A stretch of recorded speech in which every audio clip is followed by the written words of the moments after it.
এটা হলো $1,00,000 আর তোমার পিছনে 4 জন লোক আছে। তুমি নিজেই টাকাটা নিয়ে নিতে পারো অথবা তাদের সাথে ভাগ করে নিতে পারো। তোমার ন্যায্য অংশ হবে $20,000। কিন্তু যদি তুমি চাও পুরো 1,00,000 নিতে পারো, তাহলে বাকিরা কিচ্ছু পাবে না।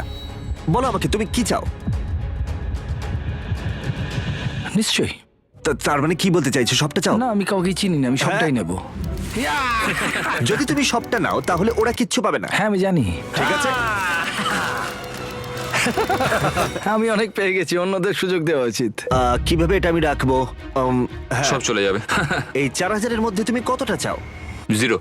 কি মাত্র $4,000 বাকি আছে দেখে তোমার কেমন লাগছে? মানে মানুষটা সত্যি খুব লোভী। তোমার পরে দুজনের কেমন লাগবে বলে তুমি মনে করো? তাহলে আর 1,000 রইলো। আমি 500 নেব। এটা ন্যায্য? হ্যাঁ। তোমার আগের 4 জন তোমার জন্য $500 রেখে দিয়েছে। ওর জ্যাকেট থেকে সব টাকা পড়ে